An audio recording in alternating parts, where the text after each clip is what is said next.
Sarah Mitchell had been running for 3 years. Not from the law or some dangerous criminal, but from memories that chased her like wolves in the night.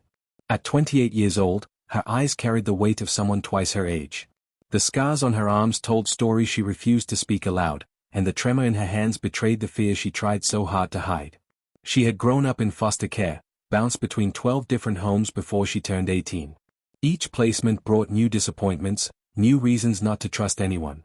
There were the families who saw her as a paycheck, the ones who forgot she existed, and the worst ones who reminded her daily that she was unwanted.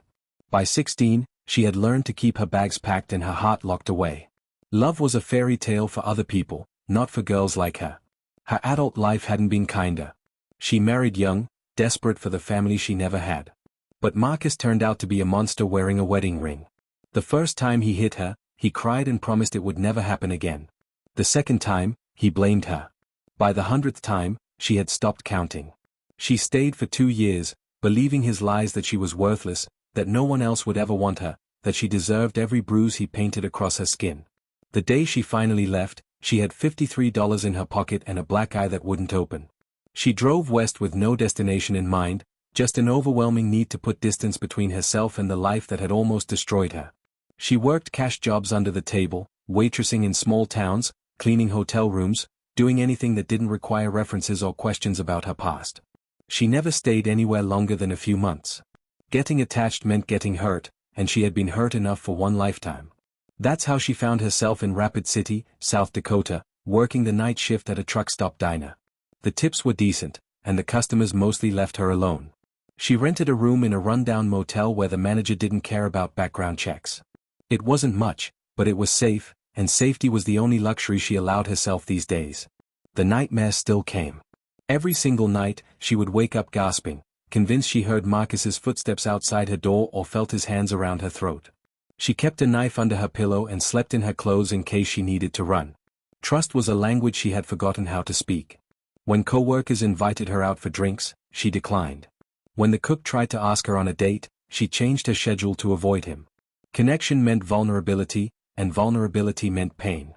One October evening, as the first snow began to fall across the Black Hills, Sarah's car broke down on Highway 79. She had just finished her shift and was heading back to the motel when the engine made a terrible grinding sound and died. She coasted to the shoulder, her heart pounding with the familiar anxiety that accompanied anything unexpected. In her experience, when things went wrong, they went catastrophically wrong. She sat in the cold darkness for an hour, trying to restart the engine, knowing she couldn't afford a tow truck or a mechanic. This car represented every dollar she had saved, every mile she had put between herself and her past. Without it, she was trapped, vulnerable, exposed. The fear rose in her chest like water filling a drowning person's lungs. That's when she saw the headlights approach and a truck pull over behind her. Sarah's first instinct was to lock the doors and grab the knife from her glove compartment. She had learned the hard way that strangers offering help usually wanted something in return. Through her rearview mirror, she watched a tall figure step out into the snow. The man walked toward her window with steady, unhurried steps, and when he tapped gently on the glass, Sarah saw a face that would change everything she thought she knew about the world. The man standing in the snow was not what Sarah expected. He was perhaps 60 years old, with long silver hair pulled back in a traditional braid and a face carved by wind, sun, and time. He wore a heavy coat and moved with a dignity that seemed out of place on the side of a cold highway. When he spoke, his voice was gentle but carried an authority that made Sarah's hand move away from the knife. "Your engine sounds like it threw a rod," he said through the glass. "You won't fix that on the roadside. I'm headed into Pine Ridge. I can give you a lift somewhere safe, or I can call someone for you. Your choice." Sarah cracked the window an inch, studying him carefully. In 3 years of running, she had developed a radar for danger, and this man didn't set it off. Still, she had been wrong before. "I don't have money for a mechanic." "I didn't ask if you did," he replied simply. "It's going to be below freezing tonight. Sitting in a dead car isn't going to help you." He took a step back, giving her space. "My name is Thomas White Eagle. I'm a chief of the Oglala Lakota, and I give you my word that no harm will come to you. But I understand if you don't trust that. Trust has to be earned." Something in his words struck her. He didn't pressure her or seem offended by her hesitation. He simply stated facts and offered her a choice. That was rare enough to make her consider it. Besides, he was right about the cold. She grabbed her backpack, the one she always kept ready, and stepped out of the car. The drive to Pine Ridge Reservation took 40 minutes. Thomas didn't pry or make small talk. Instead, he told her stories about the land they were passing through, about the Lakota people who had lived here for generations, about the history written in every hill and valley. Sarah found herself listening despite her intention to stay guarded. There was something hypnotic about his voice, something that made the knots in her chest loosen just slightly. "You're running from something," he said eventually. It wasn't a question. "You have the eyes of someone who's seen too much darkness." Sarah's walls went up immediately. "I don't want to talk about it." "That's fine," Thomas said. "But running only works for so long. Eventually, you have to turn around and face what's chasing you, or it will chase you forever." "You don't know anything about me," Sarah said, her voice sharp with defensive anger. "You're right, I don't," he agreed. "But I know about pain. I know about trauma. I know what it looks like when someone is carrying wounds they think will never heal. I've seen it in my own people for generations.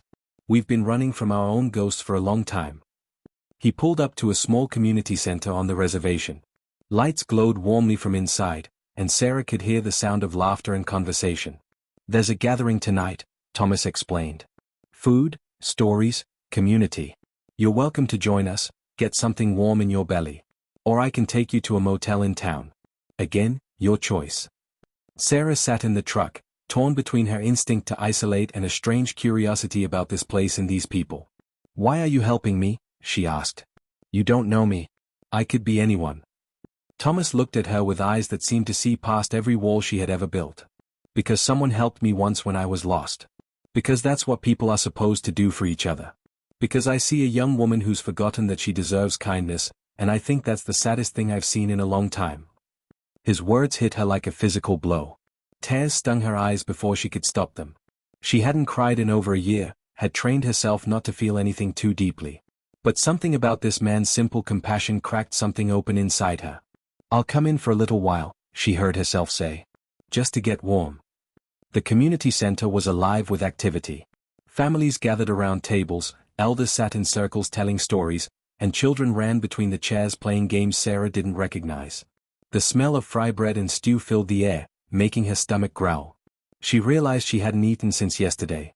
Thomas introduced her simply as Sarah, a friend who needed help. Nobody asked intrusive questions or stared at her with suspicion.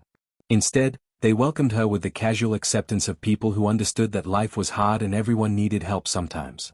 An elderly woman named Rose pressed a bowl of stew into her hands and told her to eat. A young mother named Marie made room for her at a table and included her in the conversation without making her feel like an outsider. For the first time in years, Sarah felt something she didn't immediately recognize. It took her almost an hour to name it: belonging.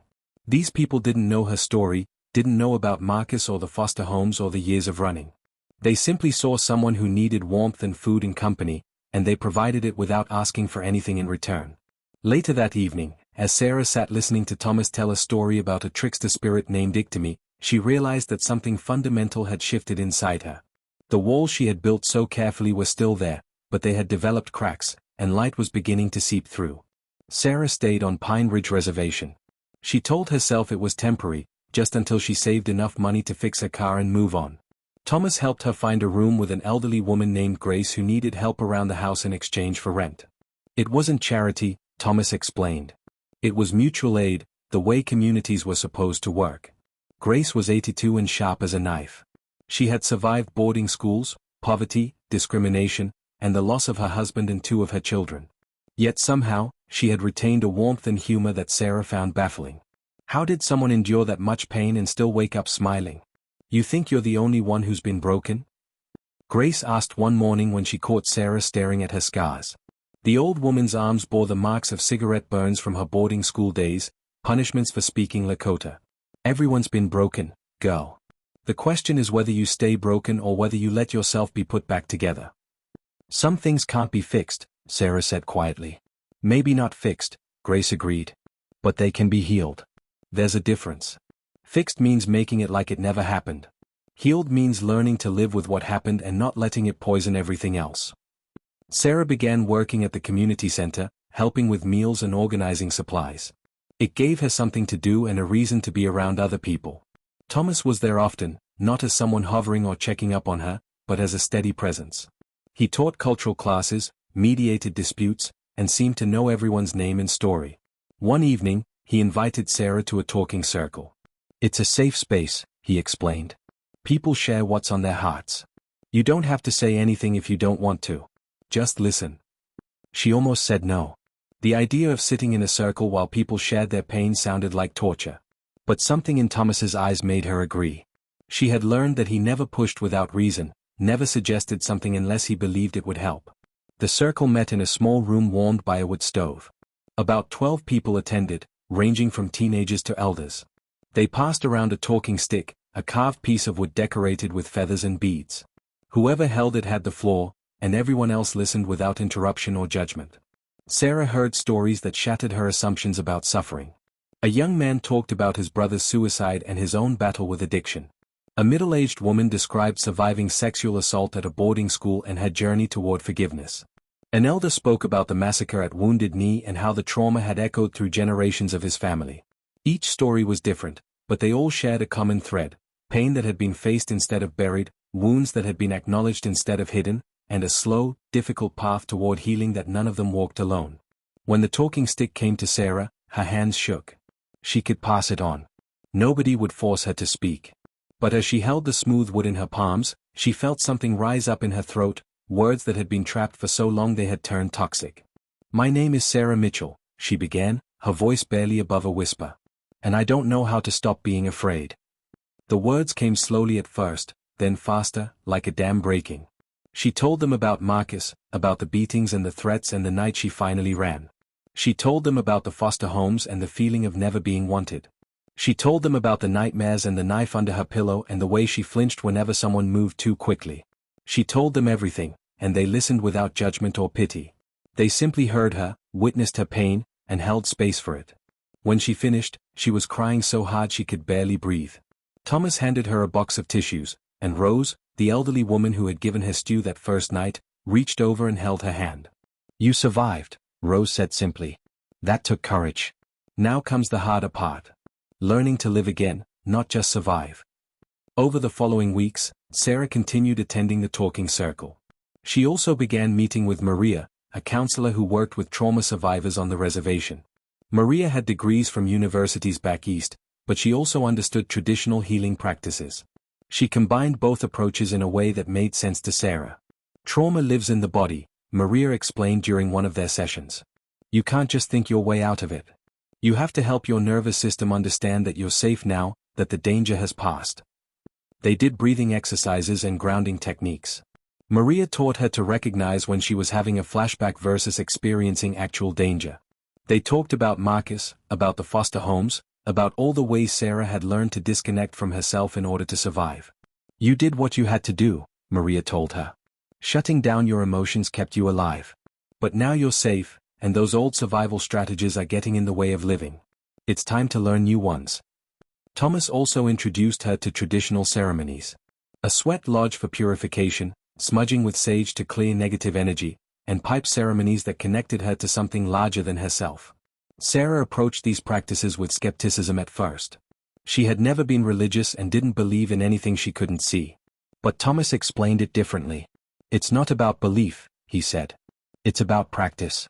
These ceremonies have helped my people heal for thousands of years. Maybe they can help you too. What do you have to lose by trying?" Winter settled over Pine Ridge with bitter cold and heavy snow. Sarah had been on the reservation for 3 months, longer than she had stayed anywhere since leaving Marcus. Part of her kept waiting for the other shoe to drop, for Thomas to reveal some hidden agenda, for the community to turn on her. But it never happened. Instead, something more terrifying occurred: she started to heal. The nightmares became less frequent. She could sleep through the night occasionally without jerking awake in panic. The knife stayed under her pillow, but she didn't grip it like a lifeline anymore. She laughed at Grace's jokes and looked forward to the talking circle meetings. She even began teaching some of the younger kids at the community center, helping them with homework and listening to their stories. But healing wasn't linear, and peace wasn't permanent. One afternoon in February, she saw a man at the grocery store who looked like Marcus from behind. Same build, same way of standing, same color jacket. Her entire body seized up. Her vision tunneled. Her heart hammered so hard she thought it would explode. She abandoned her cart and ran outside, gasping for air in the freezing parking lot. It wasn't him. It couldn't be him. Marcus didn't even know where she was. But her body didn't care about logic. It remembered terror and reacted accordingly. Thomas found her 20 minutes later, still sitting on the curb, shaking. He didn't ask what happened.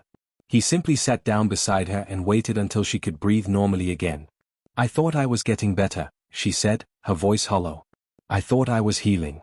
But one look at someone who wasn't even him, and I fall apart. What's the point? I'm never going to be normal." "Normal is overrated," Thomas said. "And healing isn't about never having bad days. It's about having fewer of them and knowing how to handle them when they come." "I don't know how to do this," Sarah admitted. "Everyone here has been through terrible things, but they're still whole somehow. Grace survived boarding schools and losing her children. She paused, realizing she knew very little about Thomas's own story. "What happened to you? You said someone helped you when you were lost. What did you mean?" Thomas was quiet for a long moment, his eyes fixed on the distant black hills. When he finally spoke, his voice carried the weight of old pain. "I lost my wife and daughter in a car accident 30 years ago. Drunk driver hit them head-on. They died instantly. I survived without a scratch." Sarah's breath caught. "Thomas, I'm so sorry." "I was angry," he continued. "Angry at the drunk driver, angry at the world, angry at the Creator for taking them and leaving me behind. I started drinking myself, trying to numb the pain. I lost my job, my home, my dignity. I ended up on the streets, convinced that dying was the only way to stop hurting." He turned to look at her. "An elder named Joe Eaglefeather found me in an alley one winter night. I was passed out drunk, nearly frozen to death. He could have walked past me. Nobody would have blamed him. But instead, he took me home, sobered me up, and told me that my wife and daughter didn't die so I could waste the life they'd have given anything to keep living." "What did you do?" Sarah asked. "I got angry at him," Thomas said with a slight smile. "Told him he didn't understand, that my pain was too big, that I was too broken. He listened to all of it, and then he said something I'll never forget. He said, 'You're right. Your pain is huge. It will always be part of you. But it doesn't have to be all of you. You get to decide whether this tragedy is the end of your story or the middle.'" Sarah felt tears sliding down her face again. "How did you decide?" "It took time," Thomas said. "Years, actually. I went to ceremonies. I talked to elders. I let my community carry me when I was too weak to stand on my own. Eventually, the weight got lighter. Not because the pain went away, it didn't, but because I learned to carry it differently. And then I decided that if someone had saved my life, I should spend it saving others when I could." They sat together in the cold, two people who understood that healing wasn't about forgetting the past. It was about learning to live despite it. That night, Sarah made a decision. She called the domestic violence hotline and reported Marcus, giving them details and dates and evidence she had collected but never used. She knew it might not lead to his arrest, these cases rarely did, but it was a step. She was claiming her story instead of letting it claim her. She also made another call, one that terrified her even more. She contacted the foster care agency and asked about her records. 4 years, she had assumed her birth parents simply hadn't wanted her. But Maria had suggested that maybe there was more to the story, information Sarah had never been given. The agency worker was sympathetic but firm. The records were sealed, and Sarah would need to file formal requests to access them. It would take months, possibly years. Sarah hung up feeling discouraged but also strangely empowered. She was taking action instead of running. That was something. Spring came slowly to Pine Ridge. The snow melted, revealing muddy ground and the first hints of green. Grace's garden came back to life, and Sarah helped her plant seeds, vegetables, herbs, flowers. There was something hopeful about putting seeds in the ground, trusting that they would grow into something nourishing and beautiful. One evening, Thomas invited Sarah to a naming ceremony for a baby in the community. She watched as the elders welcomed this new life, blessing her with prayers and songs. The baby's grandmother explained that in Lakota tradition, children were considered sacred gifts, and the entire community shared responsibility for raising them with love and wisdom. Sarah thought about all the children in foster care, all the kids who grew up like she did, believing they were burdens instead of gifts. She thought about the baby she had always wanted but been too afraid to have, convinced she would mess it up the way everyone else had messed her up. Maybe, she thought, healing wasn't just about her own pain. Maybe it was about breaking the cycle, about becoming the kind of person who could offer others the kindness she had always needed. Maybe Thomas was right. The tragedy didn't have to be the end of the story. June arrived with warm winds and endless sunshine.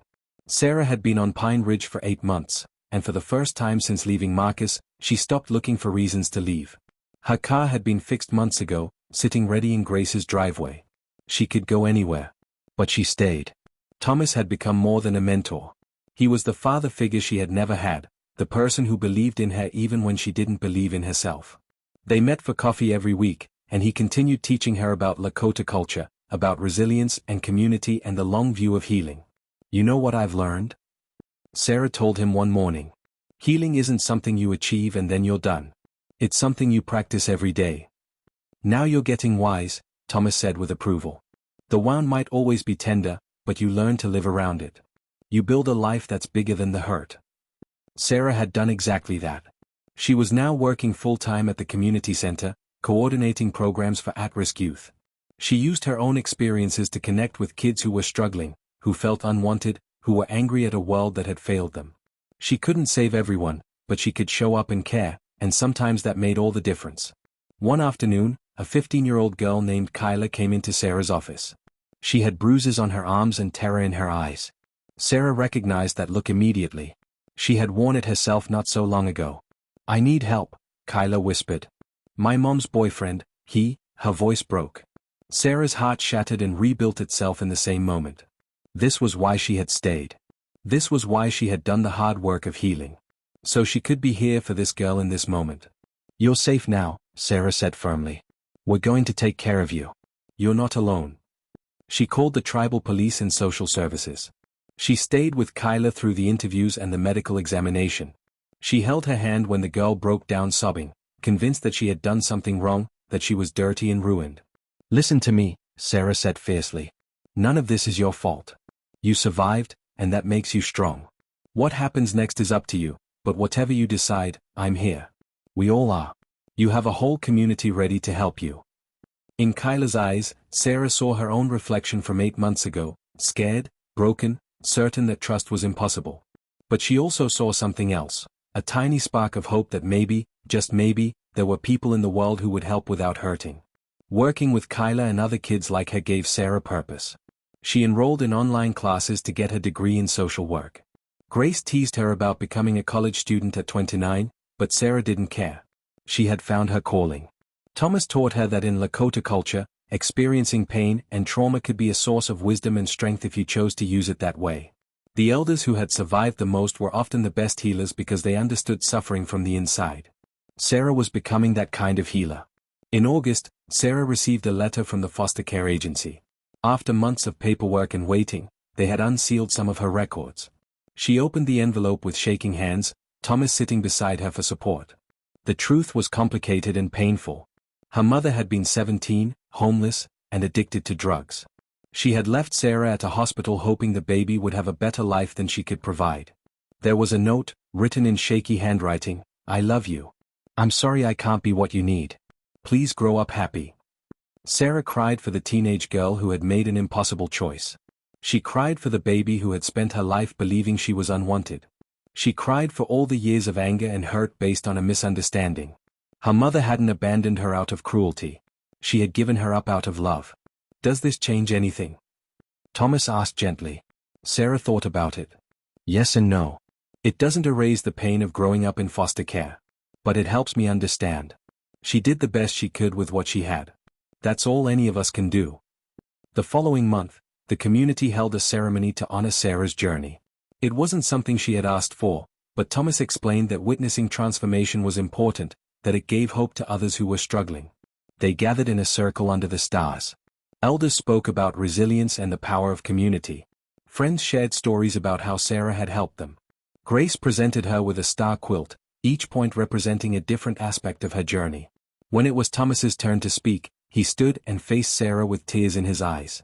When I met you on that highway, I saw someone who had given up on the world.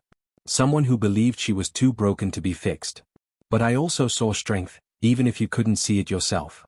Watching you heal, watching you become a healer for others, it's reminded me why I do this work. You've taught us as much as we've taught you. Sarah stood to speak, her voice steady despite her emotions. 8 months ago, I thought I would run forever. I thought safety meant being alone, never letting anyone close enough to hurt me. You all showed me I was wrong. You taught me that real safety comes from community, from connection, from letting yourself be vulnerable with people who've earned your trust. She looked around the circle at the faces that had become family. I came here broken, and you didn't try to fix me. You just loved me while I learned to fix myself. That's the greatest gift anyone has ever given me. And I promise to pass it on to everyone I meet who's still running from their own shadows. As the ceremony ended and people began to drift home, Thomas pulled Sarah aside. You know what the best part of your story is? He asked. What's that? It's not over. This isn't the ending. It's the beginning. You've done the hard work of healing, and now you get to spend the rest of your life living. Really living, not just surviving. That's the victory. Sarah looked up at the stars scattered across the vast South Dakota sky. For the first time in her life, the future didn't terrify her. She didn't know exactly what would come next, but she knew she wouldn't face it alone. She had a community, a purpose, and most importantly, she had herself back, not the broken version she had been, but someone new, someone stronger, someone who had learned that healing was possible even when it seemed impossible. Her past was full of pain. That would always be true. But Thomas White Eagle had shown her that the past didn't have to define the future. He had given her the greatest gift, the belief that she deserved love, belonging, and happiness. And now she spent her days giving that same gift to others. The woman who had once run from shadows now walked in the light. And she was home.